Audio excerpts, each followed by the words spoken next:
Bueno, Marcelo Gallo, un gusto, gracias por este tiempito. Analizar un poco los resultados electorales de estas primarias, de estas PASO, con datos, me parece que siempre son interesantes, ¿no? Bueno, sí, en principio habrá que decir que, como vos sabés, las PASO no son elecciones en los que se elijan cargos, ¿no? De modo que, pese a que se festeja o se lamenta como triunfo o como derrota, en realidad lo que se está haciendo es dirimiendo supuestas internas partidarias que se han dado muy poca fuerza política, pero en principio es el valor que tienen las PASO, sistema que a mí me parece atractivo para dirimir justamente esas internas que si no hubiera PASO, habrá que decir que generalmente se arreglan en mesa chica de partidos políticos y no hay posibilidad de que muchos candidatos que aspiran a ocupar cargos públicos, en este caso legislativos, puedan presentarse a elecciones. Es decir, que las PASO es una herramienta para abrir esos caminos. De todas maneras, en general han sido listas únicas y en ese sentido, digamos lo que se interpreta a la hora de hacer una lectura de esos datos es la competencia entre candidatos de distintas fuerzas políticas, ¿no? Por ejemplo, estamos midiendo cuántos votos sacó Gustavo Sadi y cuántos Brizuela del Moral en el caso de Catamarca, o en el caso de la provincia de Buenos Aires, que es el más paradigmático de estas elecciones, cuánto sacó Bullrich, cuánto sacó Cristina Kirchner y cuánto sacó Massa, por ejemplo, aunque ninguno de ellos competía entre sí. Claro, eso a mí siempre me llama la atención. Me parece que todavía nos falta incluso esa toma de conciencia en la lectura política, porque todos lo plantean así. Está bien, está mal, la verdad que no lo sé, pero no es el dato que se pone en juego. Exactamente, no tiene ningún tipo de valor. Es más, este conteo de los votos que va a haber en la provincia de Buenos Aires, que digamos concita la atención de toda la dirigencia política, para determinar si por un margen muy estrecho ganó Cristina o ganó Cambiemos, en realidad tiene un valor meramente simbólico, no va a cambiar absolutamente nada. Sí cambiaría si fuesen las elecciones en octubre, donde ya sí hay bancas en disputas, y en este caso sí se juega una banca de senador que es importante, ¿no es cierto? De todas formas, no se puede ignorar que a pesar de que no es el objetivo, generan un impacto político estos resultados. Es que lo que es una, como se dice habitualmente, una encuesta muy fidedigna de lo que está pensando la gente. Digamos, si bien no necesariamente todos los que votaron en determinada dirección en estas elecciones PASO de agosto van a votar exactamente lo mismo en octubre, se supone que un altísimo porcentaje va a repetir el voto. Entonces, digamos, es una encuesta muy fidedigna, mucho más acertada que las encuestas que se vinieron dando, y ese es el valor que tiene, ¿no? Y a partir de ahí ya se pueden hacer lecturas políticas claras de qué está votando la gente o qué candidato o fuerza política sale fortalecida o debilitado, ¿no? Es un muestreo muy importante. Y en este caso hubo sorpresa. ¿Qué análisis haces de los resultados ya? Dejando en claro de qué se tratan estas elecciones, pasemos al tema de los resultados. Bueno, en Catamarca lo que hay que decir es que hay una ratificación del oficialismo provincial, lo cual suele suceder en casi todas las elecciones desde el retorno a la democracia hasta esta fecha, salvo algunas excepciones muy puntuales, y que tienen que ver también con, no importa qué partido político esté gobernando, ¿no? Sabemos que en Catamarca el oficialismo siempre es muy fuerte. Un poco porque viene de triunfos electorales, otro poco porque normalmente tanto el Frente Cívico durante 20 años como el Frente para la Victoria desde el 2011 para acá han administrado la provincia sin grandes sobresaltos, más allá de los que provienen de las estrecheces de la economía nacional. En general, sumado eso a que gobiernan con cierta estabilidad, digamos, mientras se pague, vos sabés que mientras se paguen los sueldos a los empleos públicos y eso dinamice un poco la economía, incluso en épocas en que se han pagado con bonos, las cosas más o menos están caminando en Catamarca, pese a que hay gente que la pasa muy mal y con graves problemas, eso no lo podemos ignorar. Sumado a eso, que el oficialismo siempre juega con la ventaja del aparato provincial, de municipios en algunos casos, esto ha ratificado, en Catamarca, el liderazgo que tiene el Frente para la Victoria.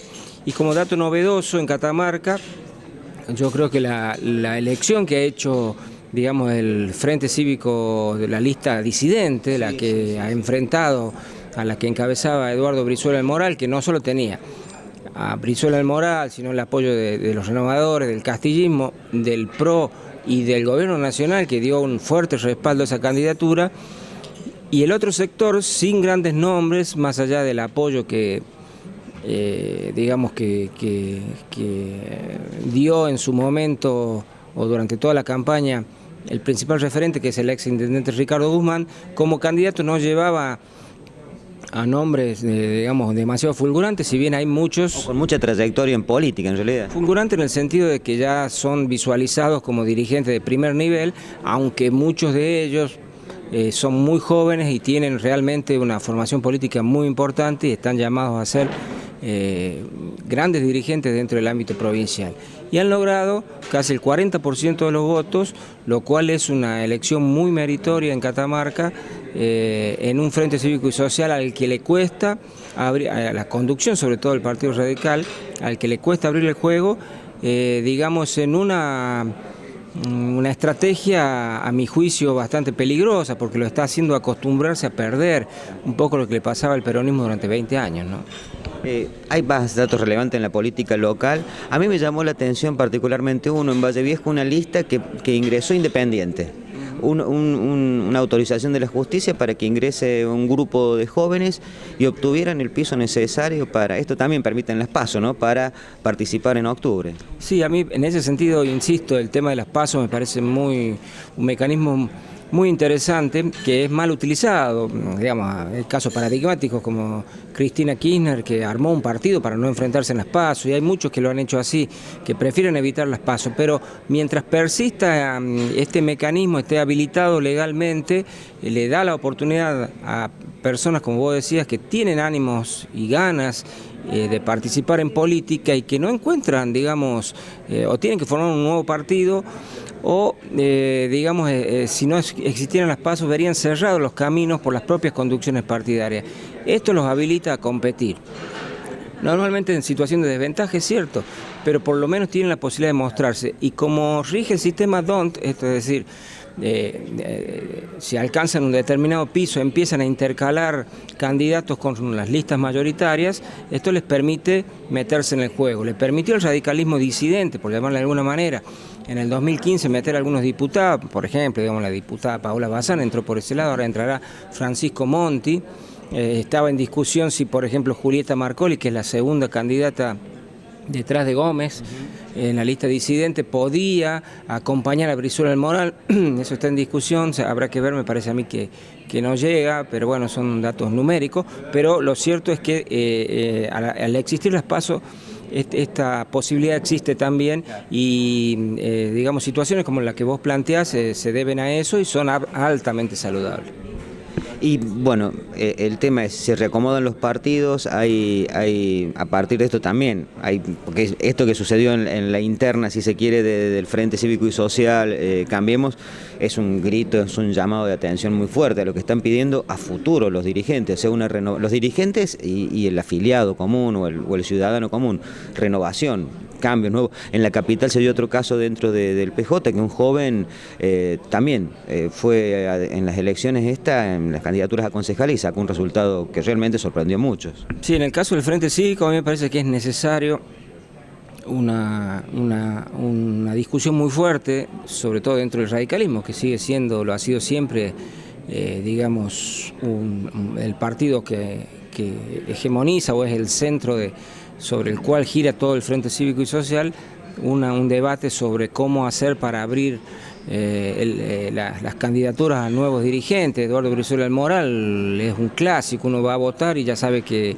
si no se le vence, salvo que no se le vence el mandato, va a ser el candidato. Y esto la gente, y esto va más allá de la apreciación que uno pueda tener sobre Brizuela del Moral, sucede con todos los dirigentes. Hay muchos casos de dirigentes que han cumplido un buen papel en cargos ejecutivos o legislativos, pero cuando se repiten la gente tiene como cierta resistencia. Creo que es un debate que se debe, al margen de la estrategia política que también me parece equivocada, esto de aferrarse mucho al tema nacional. El Frente Cívico le fue siempre bien cuando prescindía de las referencias nacionales.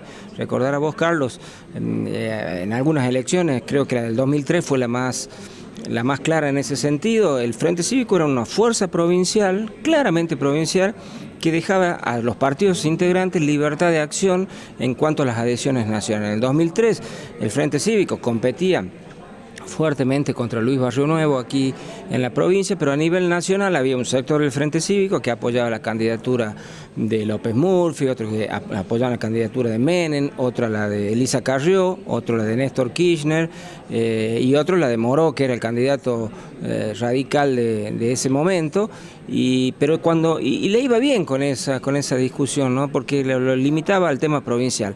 Ahora, después, a partir del 2008, empieza ya a meterse más en la política nacional, a adherirse, y comete, a mi juicio, estratégicamente un grave error, que es en el 2011, ir en contra de la candidatura de Cristina Kirchner, que sacó el 54% de los votos a nivel nacional.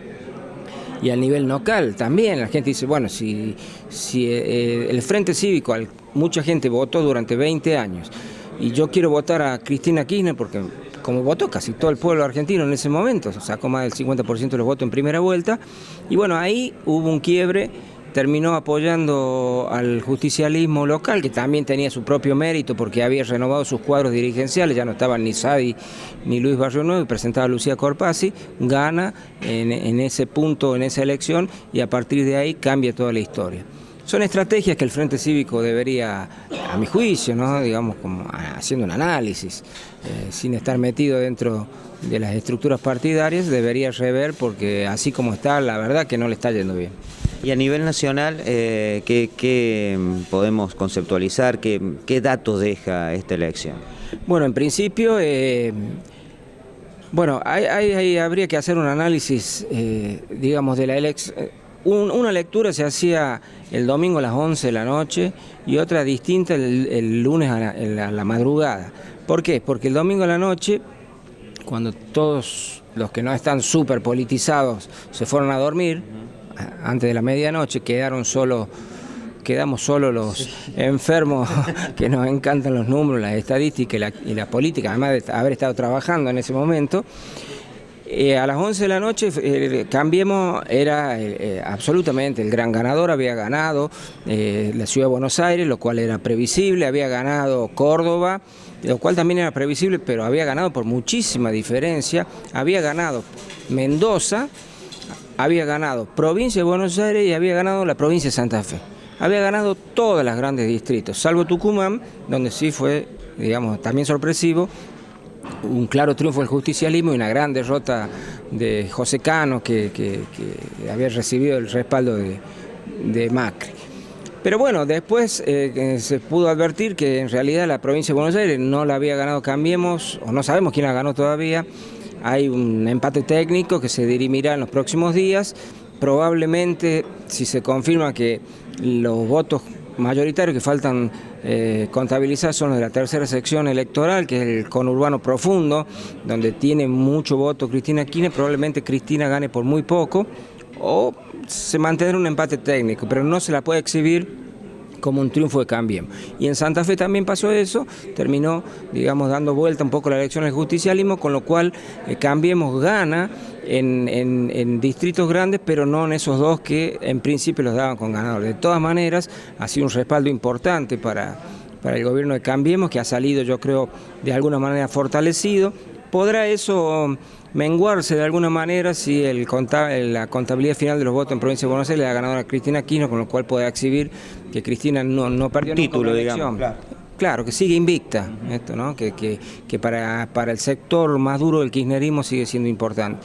De todas maneras, digamos, a mi juicio también es como que el camino político de Cristina Kirchner empieza a cerrarse. No la veo, ni me parece conveniente que sea candidata en el 2019, aparte no le veo con chances. Distinto hubiera sido si Cristina hubiese ganado por 7 u 8 puntos en la provincia de Buenos Aires, con lo cual ya empezaba a pensar en el 2019 como una posibilidad.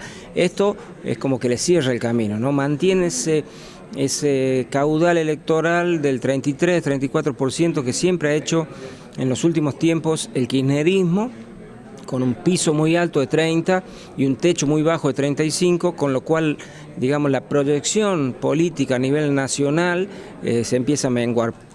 Y esto que analizamos del Frente Cívico y Social a nivel provincial es lo que le está pasando al peronismo a nivel nacional, que deberá encontrar un candidato para el 2019. Si uno empieza a analizar la cantidad de provincias que ganó el peronismo o el caudal de votos, sumando peronismo, masismo, Frente para la Victoria, que tienen una raíz básicamente peronista, el peronismo sigue siendo una fuerza muy importante a nivel nacional.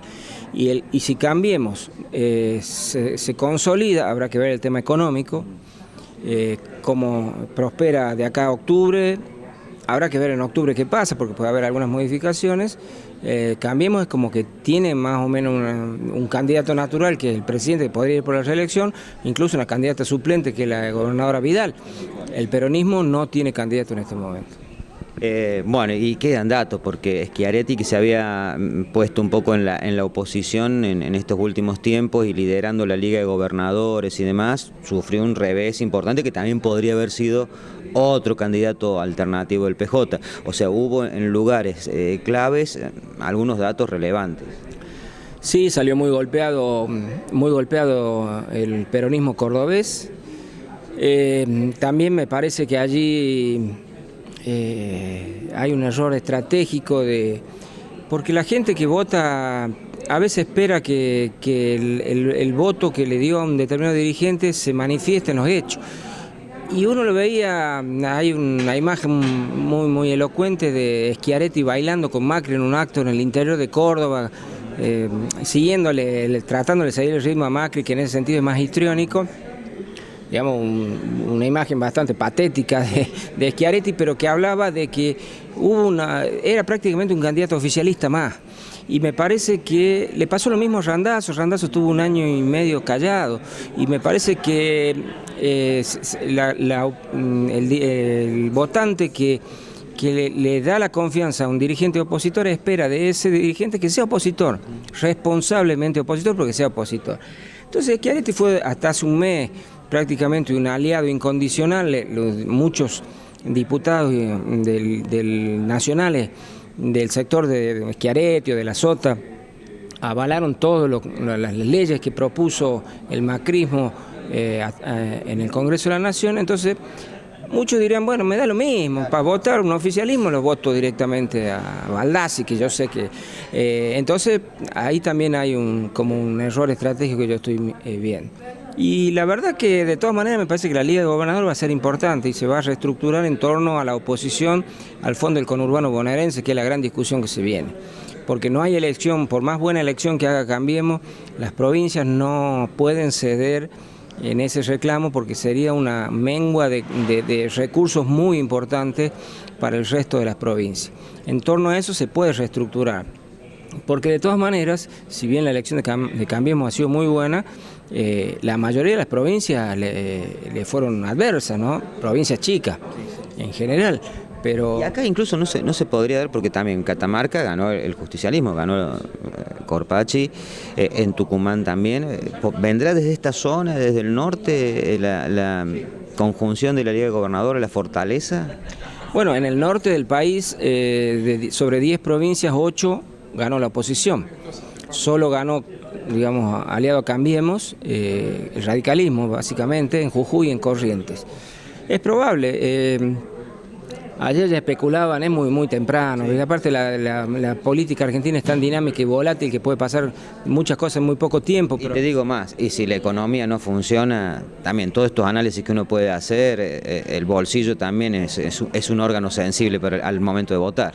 Sí, si la economía no funciona puede aparecer en cualquier momento, digamos. No olvidemos que Néstor Kirchner es un emergente de la crisis del 2001, es decir, Néstor Kirchner es un gobernador como cualquiera. Digamos, con pretensiones de estar de alguna manera en los primeros planos. Él siempre expresó su deseo de ser candidato a presidente y todo lo demás, pero era como uno de los tantos candidatos a presidente que, siendo gobernadores, se pronuncian en ese sentido. En el 2001 la verdad que había una ausencia de candidatos, no solo en el peronismo, en ningún lado, era salvo Menem, que ya había sido presidente. En esa diáspora dirigencial aparece Néstor Kirchner, y esa diáspora tiene mucho que ver con la crisis, ¿no? Por supuesto que no se va a repetir en los próximos años una crisis de la magnitud del 2001, pero cuando hay situaciones de esa naturaleza aparecen. De todas maneras hay gobernadores que vienen ratificando sus triunfos electorales, liderazgos, como el gobernador de Salta, ¿no? José Urtubey, que ha ganado nuevamente, y decía ayer entre los análisis esto que se hacían, se los mencionaba. Bueno, la gobernadora Lucía Corpazzi, no digo que tenga proyección presidencial, ni mucho menos en este contexto, pero por ahora, pero sí es una referencia en la Liga de Gobernadores y es una gobernadora que viene ganando todas las elecciones en los últimos tiempos y que ha ganado 2 elecciones consecutivas y de presentarse en el 2019 tendría muchas chances, porque la verdad que, insisto, el Frente Cívico no está encontrando un candidato competitivo. Dudo que se presente, por lo menos en este momento no se estaría presentando por diversas razones, pero digo, es una potencial dirigente a nivel nacional para, digamos, en el marco de esta Liga de Gobernadores o referente del justicialismo, para discutir algunas cosas. Sí, sí. Marcelo, lo dejemos acá, pero me gustaría comprometerte para un próximo análisis, porque nos quedan varios datos, desde Lilita Carrió hasta cómo va a ser reorganizarse acá internamente en la provincia de Catamarca, un poco la política a partir de estas elecciones, pero seguramente con los números finos, porque a veces los departamentos, el mismo municipio capital, ya hay que leerlo hasta circuito por circuito, el detalle sigue dando números y cosas para charlar, así que me gustaría comprometerte para una próxima charla y ya ver estos otros datos que siguen surgiendo de las elecciones, de estas primarias en realidad abiertas y obligatorias. Sí, bueno, de acuerdo, y analizar también, me parece, cómo repercute esto que es meramente estadístico, electoral, en la política real, ¿no? En algunos casos con ajuste, en otros casos con ratificación de rumbo, bueno. Incluso surge el Plan Belgrano, que estaba a cargo de Cano, que sufrió una derrota electoral, pero que ya había sufrido una derrota, si se quiere, política con el fracaso del Plan Belgrano, o sea, entre otros datos. Es que el Plan Belgrano, y esto daría para hacer una nota, particularmente el Plan de Belgrano, al ser todo, es nada, porque todo lo que se hace en el norte argentino es Plan Belgrano. Pero eso no es nada, digamos, un plan de vivienda, una vía, un camino, un bolsón que se entrega al Plan Belgrano, porque es también desarrollo social. Al pintarlo así, con tanta envergadura y la gente no ver resultados, también creo que termina influyendo, y el norte argentino fue, la verdad, bastante opositor al gobierno nacional.